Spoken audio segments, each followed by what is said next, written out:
Tutul, pada kesempatan kali ini kami akan membahas hasil diskusi kelompok kami terkait peradaban manusia yang hilang karena tidak memegang etika. Next.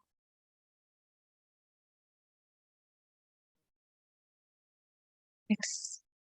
Adapun anggota dari kelompok kami, yaitu kelompok 3, ada Syarifah dengan 3 NIM terakhir 004, Salma Reska dengan 14, Himadi Metal Carani dengan 3 NIM terakhir 024, Iran Fiaber Sembiring 3 NIM terakhir 034, Eka Permatasari dengan 3 NIM terakhir 044, dan Safarina dengan 3 NIM terakhir 054.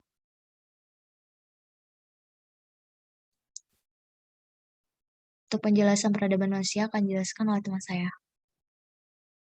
Terima kasih, Safa. Di sini saya akan mempresentasikan di mana yaitu outline tentang peradaban manusia. Secara garis besar, kita tahu bahwa peradaban merupakan kemajuan yang menyangkut sopan santun, budi bahasa, dan kebudayaan suatu bangsa. Di mana jika menurut Profesor Dr. Kojo Ningrat, peradaban adalah bagian-bagian yang halus dan indah seperti seni masyarakat yang telah maju dalam kebudayaan tertentu, yang dimana berarti memiliki peradaban yang tinggi. Istilah dari peradaban sendiri sering dipakai untuk menunjukkan pendapat dan penilaian kita terhadap perkembangan kebudayaan, di mana pada waktu perkembangan kebudayaan mencapai puncaknya itu adalah berwujud unsur-unsur budaya yang bersifat halus, indah, tinggi, sopan, luhur, dan dari itu masyarakat pemilik kebudayaan tersebut dikatakan telah memiliki peradaban yang tinggi. Next.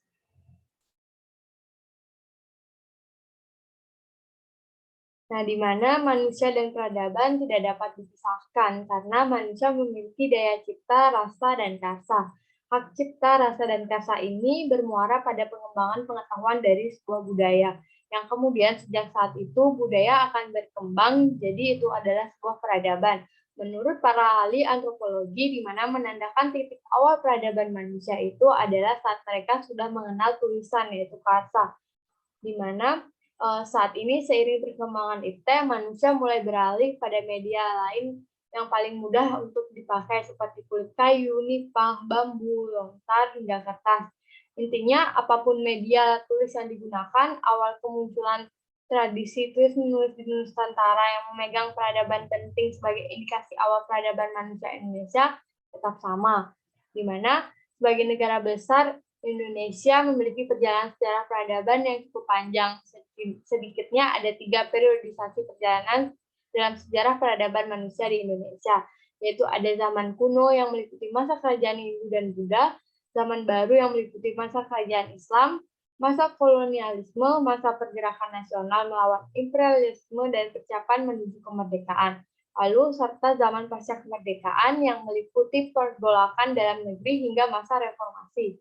Nah, untuk dari contoh masa peradaban manusia, di mana pada zaman dulu manusia menanam karet tinggal menunggu hasilnya berdasarkan kapasitas produksi alam. Namun, sekarang tidak lagi karena mengikuti perkembangan zaman, pupuk dan sejenisnya akan membantu mempercepat meningkatkan produksi dari karet.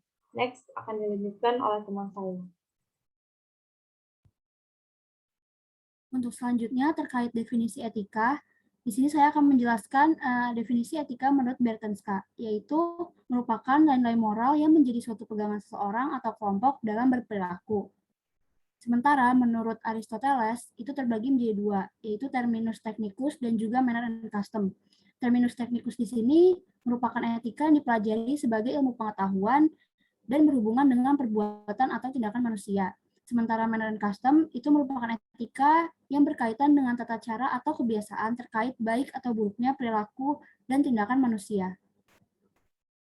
Untuk selanjutnya akan dijelaskan oleh teman saya. Selanjutnya saya akan menjelaskan tentang nilai-nilai yang membangun peradaban manusia. Nah, untuk membangun nilai-nilai pada manusia itu diperlukan pengembangan karakter. Terdapat 9 pilar karakter yang terdiri dari Yang pertama, mencintai kebenaran dan Tuhan. Yang kedua, memiliki amanah. Yang ketiga, memiliki sikap santun dan hormat. Yang keempat, pantang menyerah, kreatif dan percaya diri. Yang kelima, memiliki rasa cinta damai dan rasa toleransi. Yang keenam, menjunjung tinggi keadilan dan memiliki sikap kepemimpinan. Yang ketujuh, dapat bertanggung jawab, mandiri, dan disiplin. Yang kedelapan, dapat bekerja sama, peduli, dan memiliki rasa kasih sayang. Dan yang kesembilan, memiliki kerendahan hati, serta baik kepada seluruh makhluk Tuhan. Nah, dari karakter-karakter tersebut, manusia dapat dibedakan oleh makhluk-makhluk Tuhan lainnya, sehingga derajat manusia lebih tinggi dibandingkan dengan makhluk ciptaan Tuhan lainnya. Next, slide selanjutnya akan dibahas oleh teman saya. Kemudian ada hubungan manusia dan peradaban. Manusia dan peradaban memiliki hubungan yang sangat erat, karena kedua hal tersebut saling mendukung dalam menciptakan suatu kehidupan yang sesuai dengan kodratnya. Diketahui bahwa peradaban timbul karena manusia yang menciptakan. Maka dari itu muncul istilah masyarakat beradab yang diartikan sebagai masyarakat yang memiliki sopan santun dan juga arti yang baik. Next.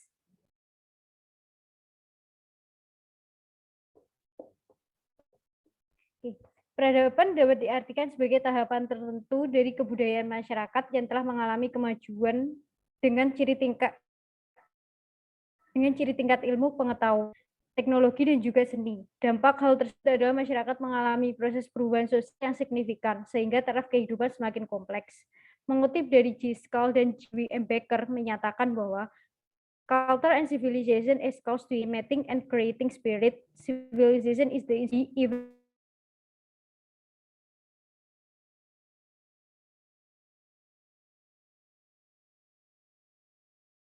the garment of jemakat aspirasi tersebut. Next.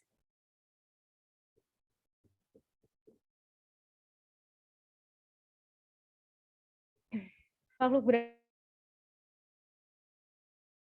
dan masyarakat beradab memiliki tanggung jawab dalam tanggung jawab tersebut diartikan sebagai baik sesuai dengan norma umum yang berlaku di masyarakat sekitar. Konsep dari masyarakat beradab adalah kombinasi yang ideal antara kepentingan pribadi dan juga kepentingan umum yang sesuai dengan aspek jasmani dan rohani pada diri manusia, sehingga kehidupan manusia senantiasa dibimbing oleh nilai-nilai spiritual dan juga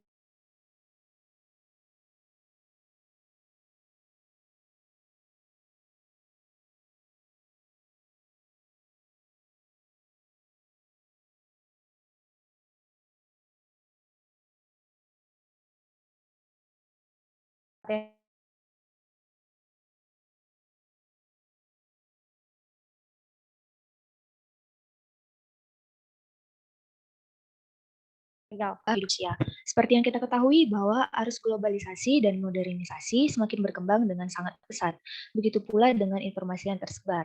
Hal mendasar dari globalisasi yaitu masalah nilai. Pada era saat ini nilai yaitu nilai, sehingga lewat perkembangan nilai terkait dan tradisional yang dianut oleh masyarakat dan menyebabkan perselisihan atau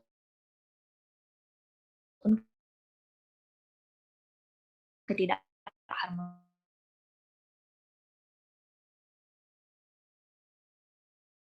dan sosial, seperti moral dan perilaku lainnya, sehingga merubah sikap-sikap penilaian mentolerir, permisif, apatis, dan tidak sopan dan sebagainya, menurut Sujatmika tahun 2017.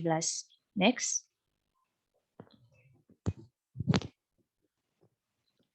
Nah, selanjutnya itu tentang problematika peradaban di Indonesia lainnya yang timbul akibat globalisasi, diantaranya dapat dilihat dalam bidang bahasa, kesenian, dan kehidupan sosial. Akibat perkembangan teknologi yang sangat pesat, terjadi transkultur dalam kesenian tradisional Indonesia. Kesenian ini, seperti yang kita ketahui bahwa kesenian tradisional merupakan bagian dari kekhasan kebudayaan nasional yang sangat perlu dijaga kelestariannya.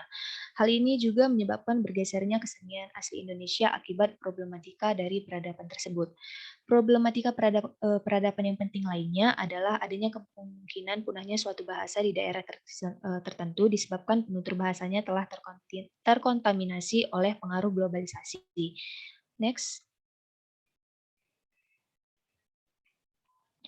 Pada slide PPT, kita dapat melihat ada beberapa contoh dari problematika peradaban dalam kehidupan manusia.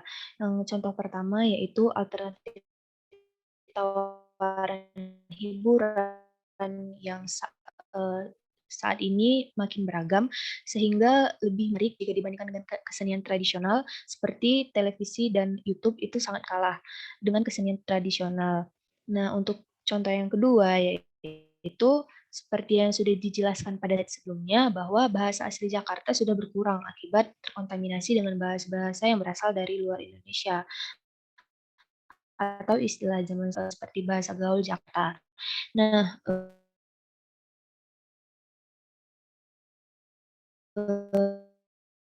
contoh yang dapat bahwa yang mengandung ketuhanan, keyakinan masing-masing yang tertuang pada Pancasila, sedangkan budaya Barat yang lebih bersifat independen dan rasionalis dalam keyakinan terhadap oleh teman saya.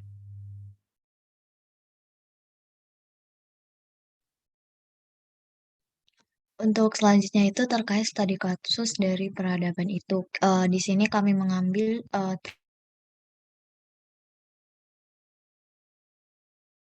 terkait dampak budaya. Kita tahu bahwa budaya modern itu sudah mulai masuk ke masyarakat dan berpengaruh terhadap kebudayaan lokal yang ada di masyarakat. Dari kebudayaan modern itu tentu memiliki dampak baik itu positif maupun negatif.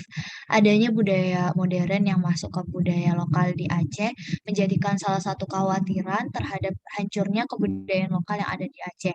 Terlebih kita tahu bahwasanya masyarakat di Aceh itu identik dengan masyarakat yang beragama Islam serta memegang teguh terhadap kebudayaan Islam di dalam kehidupan masyarakatnya. Next.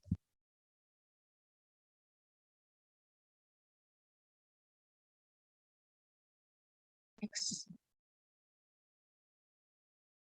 Untuk salah satu contohnya itu di mana di Aceh perempuan dan laki-laki yang non ketika berboncengan di dalam kendaraan itu menjadi hal yang tabu pada awalnya, namun saat ini hal itu menjadi hal yang biasa dan udah banyak dilakukan oleh masyarakat di sana. Kemudian orang awalnya itu tidak diperkenalkan untuk berada di satu menimbulkan hal yang tidak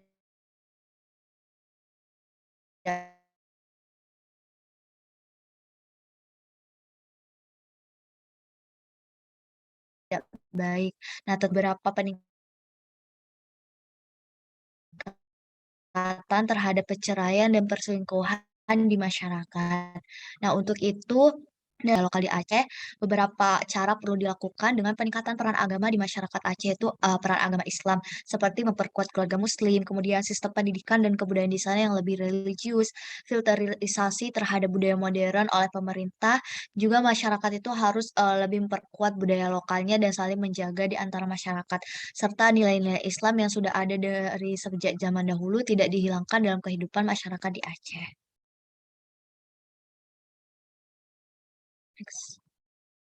Sekian presentasi dari kelompok kami. Kurang lebihnya mohon maaf. Wassalamualaikum warahmatullahi wabarakatuh.